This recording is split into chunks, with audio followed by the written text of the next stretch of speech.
I think it'll be done soon. Take care of the rest. I stared in disbelief at the man in front of me. It had been several months since my father-in-law, Sam, started showing symptoms of dementia. His son, Luke, and Luke's wife, Rachel, were planning to abandon Sam and escape from this situation. Sam is a person who could be kind to anyone without discrimination. I, and certainly Luke and Rachel too, had been supported and helped by Sam numerous times. And yet, are they trying to repay kindness with ingratitude? Or are these two so heartless that they don't even feel indebted? The rising frustration and anger inside me left me speechless. I glared at Luke and Rachel, who were selfishly acting during this difficult time, instead of speaking. Unaware or unconcerned about my anger, they continued preparing to move out. I wanted to scold them for their lack of compassion, but before I could approach, they hurriedly left for their new home. Reluctantly, I returned to the room where my father-in-law waited. Despite being betrayed by his son, Sam had a smug look and said with a grin, "I've been waiting for this moment. My name is Catherine. I met my husband, Tim, through a mutual acquaintance when I was 40. I wasn't planning on marrying again, intending to live freely with hobbies and travel, but Tim and I got along very well. I was open to a common law marriage, but Tim was adamant about a formal one, so we went through the official process. Upon our marriage, I moved out of my apartment to live with Tim and Sam in their family home. Tim's mother had passed away 5 years earlier, leaving Sam living alone. The suggestion to live together came just before our marriage. Initially wary of it being for caregiving, I found Sam to be healthy despite his age. Tim and I felt capable of caregiving if needed in the future. Sam, knowing I might feel burdened, proposed separating our living spaces. He lived on the first floor, and we lived on the second, which had its own kitchen and bathroom thanks to minor renovations. This setup allowed for some privacy and was never stressful. Sam's considerate nature was a major reason for deciding to live together. Our life was not glamorous, but it was peaceful. Then tragedy struck. Tim suddenly passed away. I received the news while preparing dinner. It was a call from Tim's phone, which was unusual during work hours. There was an emergency responder on the line, informing me that Tim had collapsed at work and was being transported to the hospital. I rushed to inform Sam, who was usually watching TV at this time, but he wasn't there. I found him asleep in his bedroom. Hesitating to wake him, I left a note, "Tim has been taken to the hospital, I'm going there," and rushed to the hospital. It was only a 15-minute drive. But by the time I arrived, Tim had already passed away. The cause was a sudden cardiac event. It was attributed to heart disease, and it seemed to be classified as a sudden death. I was in shock, barely registering the doctor's words, and sat down heavily. How long had I been sitting there? I noticed a missed call on my phone. The call was from my father-in-law, Sam. Just as I was about to answer it, the call ended.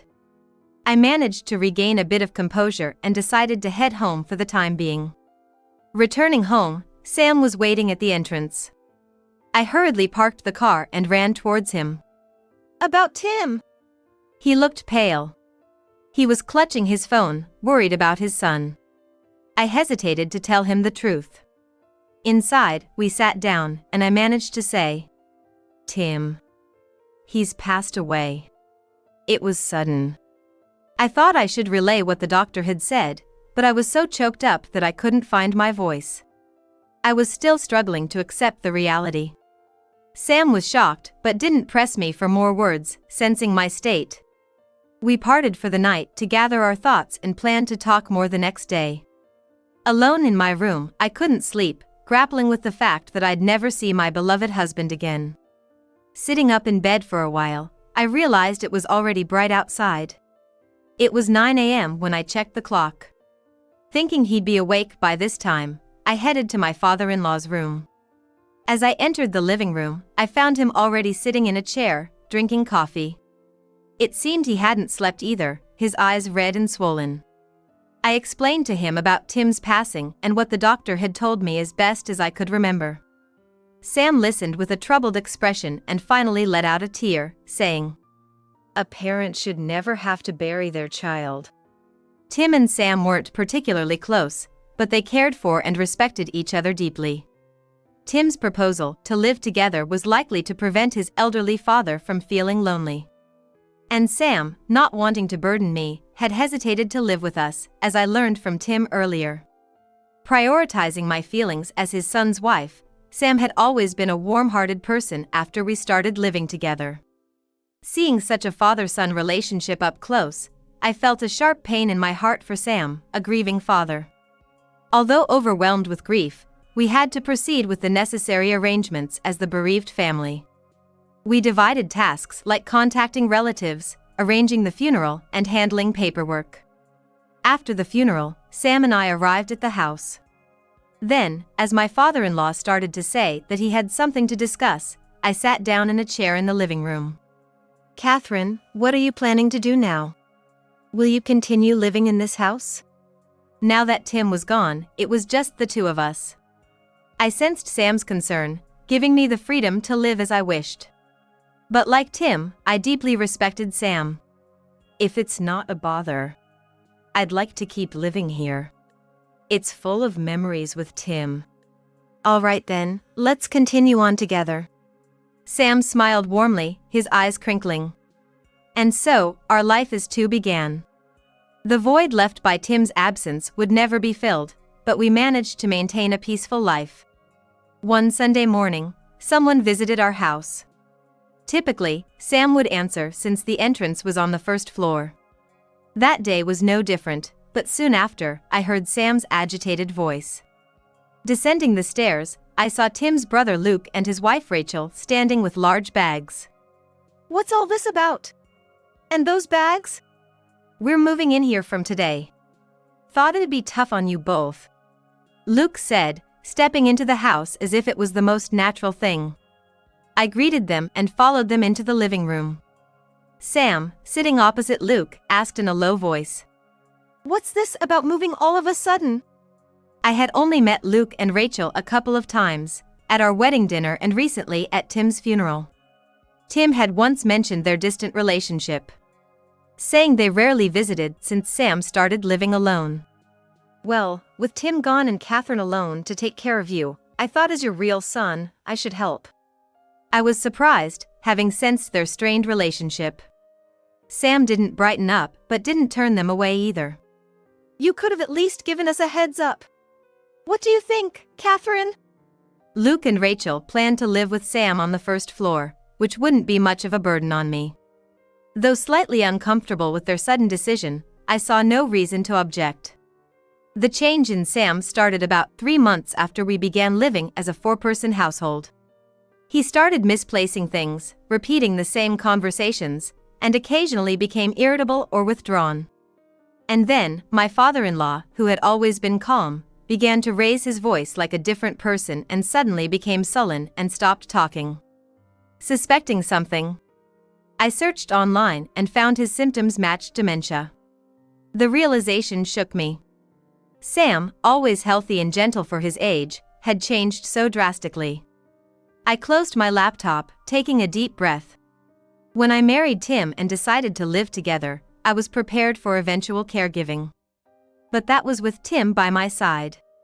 The rapid progression of Sam's condition filled me with a sense of urgency. I attempted to take him to the hospital, but he seemed to be in a bad mood. "Sam, let's go to the hospital, just to check. It'll be quick." "Shut up. I'm not going to any hospital. What are you trying to do?" He snapped back furiously, making me flinch. Intimidated by Sam's forceful tone, a reminder of his masculine vigor despite his age, I couldn't muster the courage to insist further. During the weekdays, I work from morning to evening. In my absence, Rachel, a stay-at-home wife, and Luke, on his early return days, would look after Sam. On my days off, I spend the entire day with Sam. Several months have passed since symptoms suggestive of dementia appeared in Sam. His forgetfulness worsened rapidly, often asking for meals right after eating or taking multiple showers a day. This drastic change in Sam saddened me, while my concern for him grew. Perhaps there could be some effective medication or treatment. Leaving it unaddressed, his condition might worsen, making it even more difficult to take him to the hospital. I decided to discuss with Rachel and Luke, who happened to be at home, about taking Sam to the hospital. "Can you help me take Sam to the hospital? I think he might listen if we all try to convince him together." "Well, maybe it's okay as it is." Rachel's response surprised me. Because whenever she interacted with Sam, who showed symptoms, she visibly showed her displeasure. Despite moving in under the pretense of helping with caregiving, when I saw Rachel and Sam together, she seemed bothered. Wouldn't taking Sam to the hospital and getting professional care make things easier for Luke and Rachel? Their hesitant response to my proposal made me uneasy. "But we won't know if it's really dementia unless we take him to a doctor." I pressed on, and finally, Luke and Rachel reluctantly agreed to help take Sam to the hospital. We planned to go a week later when everyone was off. On that day, I woke up early, stretched out, and braced myself. Going to the hospital would mean a diagnosis. There was so much I wanted to ask the doctor about coping with dementia, caregiving, and its progression. Though I felt anxious about caring for Sam alone since Tim's passing, I wanted to join forces with Luke and Rachel to support Sam, who had been so kind to us. With these thoughts, I headed downstairs. Instead of entering the living room on the first floor, I went straight to the front door to fetch the newspaper that Sam reads every morning. Previously, he would get it himself, but since the onset of dementia, someone in the family always did it for him. As usual, I opened the door, but the scene outside was different. A moving truck was parked in front of the house, and Luke and Rachel were busily loading their belongings. "What's this? What's going on?" Hearing my voice, Luke and Rachel noticed me. "We're moving out. Our own house is ready," Luke said nonchalantly, and I was in utter confusion. Today was the day we had promised to take Sam to the hospital. To be honest, we always intended to move out, so whether Sam goes to the hospital or not doesn't really matter to us," Rachel added. So that's why Rachel reacted unexpectedly when I asked for help to convince Sam. They were planning to move out anyway. It dawned on me that moving into our house had been a temporary arrangement until their house was completed. Anger built up inside me towards these two, who had shown up unannounced and now were leaving for their own selfish reasons. "What about Sam? Are you going to leave him in this condition?" I asked angrily, but they showed no remorse. "You can continue caring for him, Catherine. You've been living together, so you should manage." "But the situation is completely different now. It's cruel to just abandon him," I protested, hoping they would at least help me take him to the hospital. The thought of taking Sam, who became irate and violent at the mention of the hospital, was daunting for me alone. My pleading fell on deaf ears as Luke and Rachel remained indifferent. Then, Luke said something unbelievable. "Well, he's probably gonna kick the bucket soon anyway. The rest is up to you." Stunned, I watched Luke turn his back on me nonchalantly. I never imagined Luke could be so callous towards his own father. Especially since Tim had passed away less than a year ago. His insensitive remark furrowed my brow in disbelief. Ignoring my shock, they just drove off in the truck. Left standing there dumbfounded, I remembered Sam inside and hurried to the mailbox to get the newspaper. Still bewildered, I knew my life with Sam would continue. I resolved to somehow take him to the hospital alone and care for him no matter what, clutching the newspaper I had just picked up. As I entered the living room on the first floor where Sam was likely waiting, I was surprised to see him sitting and drinking coffee. This was unexpected because Sam's dementia had progressed to the point where he couldn't even make coffee for himself. He was sipping his coffee quietly, looking like his old, calm self before dementia. After a quick glance at me, Sam grinned. "They finally left, huh? I've been waiting for this moment."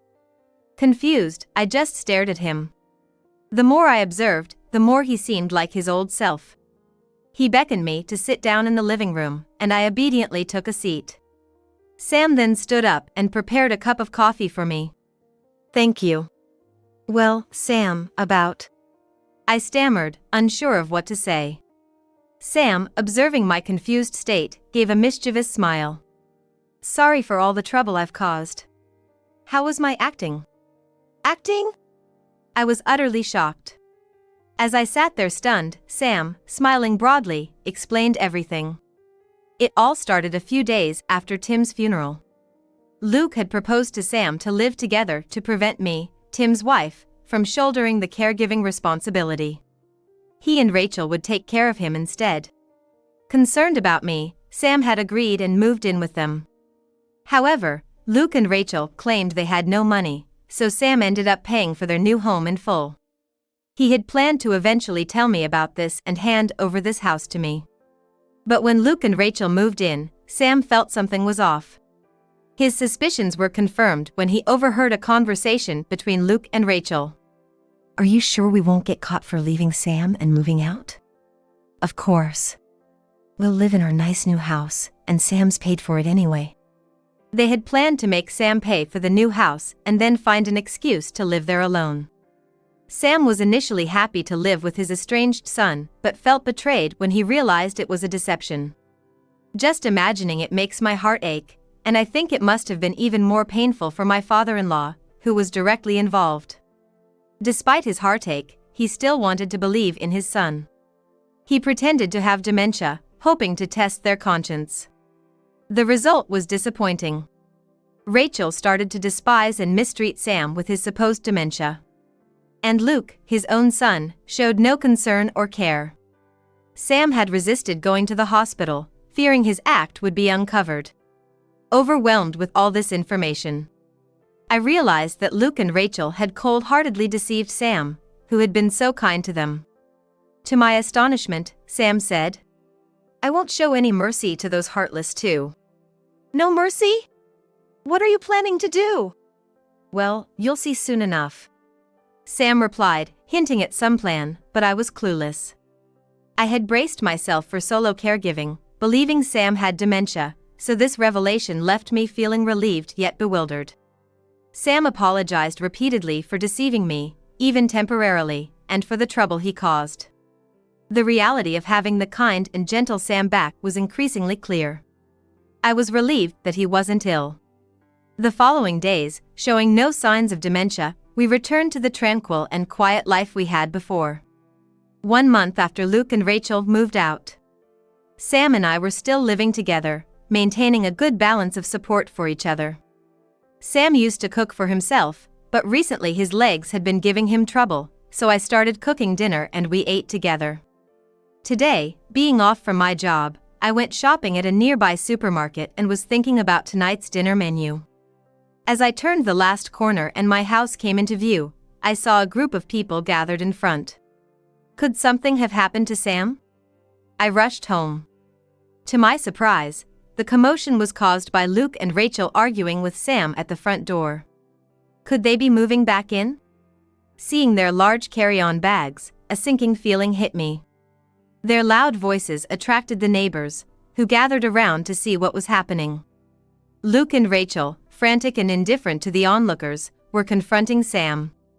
Worried about escalating the situation and possibly causing a disturbance, I approached and urged them inside.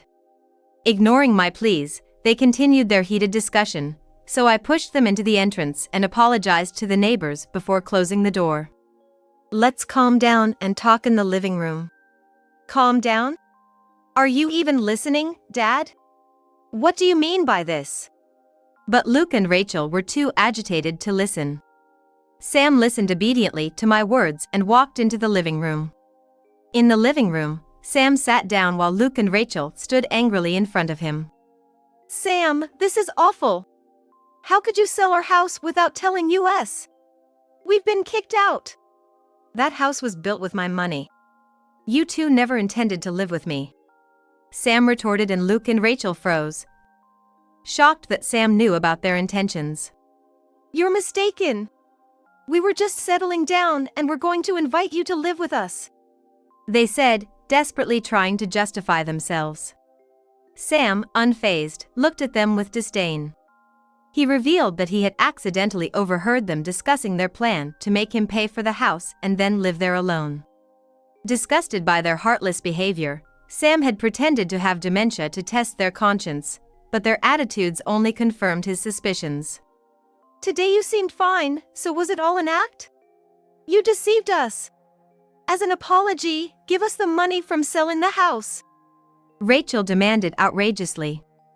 I was astonished at Rachel's audacity, but Sam remained calm, waving his hands dismissively. I can't give you anything. It's Catherine who's been supporting and worrying about me all this time. I've decided to leave everything to her. Luke's face turned red with anger. And he slammed his hand on the table, making a loud noise. Despite this, Sam remained stoic, his gaze cold and steady. Enough. Then give us this house. It's crazy that a stranger gets everything while I, his real son, get nothing. That's impossible. This house is already scheduled to be demolished and the land sold.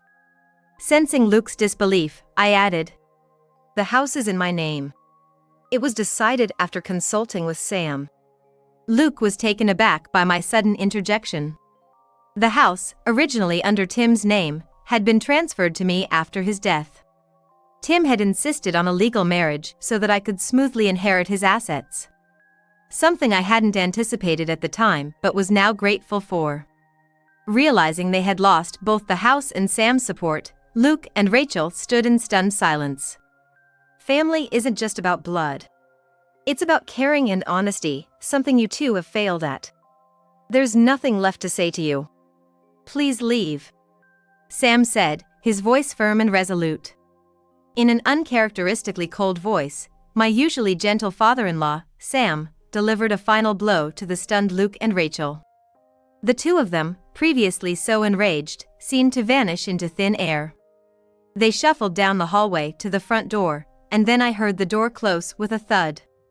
Half a year has passed since that last encounter with Luke and Rachel.